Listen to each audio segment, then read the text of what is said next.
100 रोटी वाला ससुराल। सुनो जी, मुझे तो शीतल की बड़ी फिक्र रहती है। उसका ध्यान तो बस घर के बाहर दोस्तों के साथ घूमने फिरने में ही रहता है। उसे कुछ बोलो तो एक नहीं सुनती। मैं तो कहती हूँ इसकी जल्दी शादी वादी करवा दो, वरना लड़की हाथ से निकल जाएगी। तुमसे ज़्यादा चिंता है मुझे शीतल की शादी की।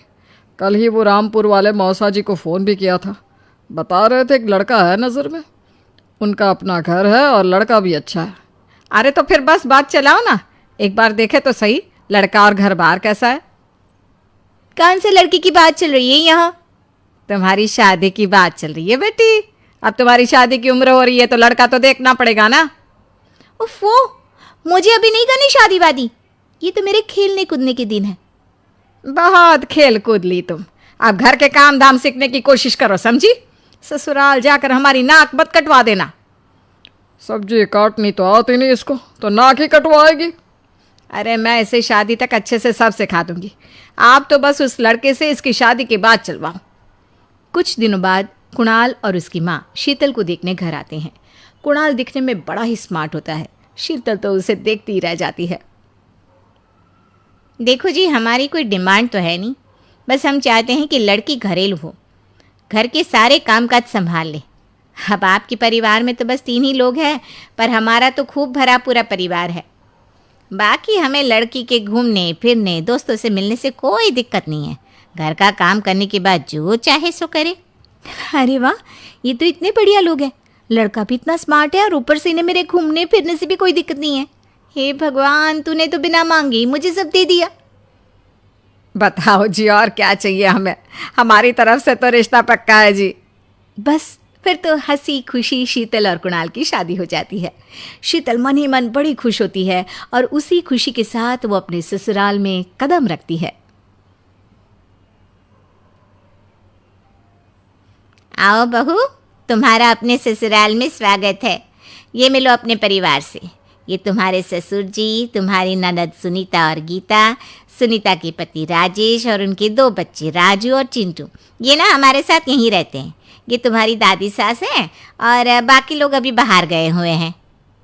इतने सारे लोग, ये सब यहीं रहते हैं इस घर में? अरे अभी तो मेरे देवर देवरानी और उनके 3 बच्चे यहाँ नहीं है। उसके मायके में भी शादी थी ना, तो बस वहीं गई है। कल तक आ जाएंगे। हे भगवान, ये घर है या धर्मशाला? ये सब एक साथ इस घर में कैसे रहते हैं? मुझे तो पता ही नहीं था इनका इतना बड़ा परिवार है। अब समझी कि कोई डिमांड क्यों नहीं की इन्होंने। ये सब चाल चले मेरे साथ।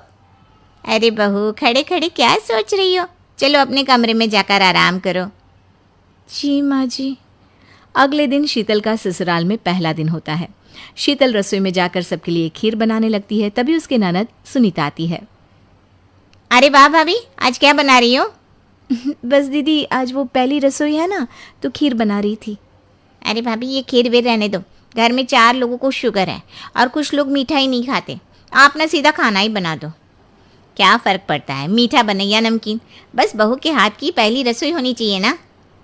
जी दीदी, तो फिर मैं खाना ही बना देती हूँ। आप बता दो खाने में क्या बनेगा? बस सिंपल सी कोई सब्जी बना दो, जैसे आलू गोभी या आलू मटर, और उसके साथ रोटियां सेक दो। हमारे परिवार में अब तुम्हें मिलाकर पूरे 20 लोग हो गए हैं। 15 बड़े और 5 बच्चे। बड़ों की 6 और बच्चों की 2 के हिसाब से रोटी बना देना। चलो मैं चलती हूँ, सब देख लेना। हाँ, बड़ों की 6 रोटी मतलब कि 15 लोगों की 90 रोटियाँ, और बच्चों की 2 रोटी मतलब 5 बच्चों की 10 रोटियाँ। 90 और 10 मतलब कुल मिलाकर 100 रोटियाँ। हाय, मैं तो मर गई। 100 रोटी अकेले कैसे बनाऊंगी? माँ, ये तुमने मेरी शादी कहाँ कर दी? शादी से पहले तो मैंने कभी 4 रोटी से ज़्यादा नहीं बनाई। शीतल एक बड़ी सी परात में 100 लोगों के हिसाब से आटा निकालती है और उसे गूंथना शुरू करती है। आटा गूंथते गूंथते शीतल के पसीने छूट जाते हैं। उसके बाद बारी आती है रोटी बनाने की। शीतल एक एक करके रोटी बनाना शुरू करती है और 10 रोटी बनाते ही अपनी कमर पकड़ लेती है। हाय, मैं मर गई। मेरी कमर टूट गई खड़े खड़े, और ऊपर से इतनी गर्मी। मैं 100 रोटियां कैसे बनाऊंगी? अरे भाभी, सब बाहर रोटियों का इंतजार कर रहे हैं। ज़रा जल्दी जल्दी रोटी सेक दो।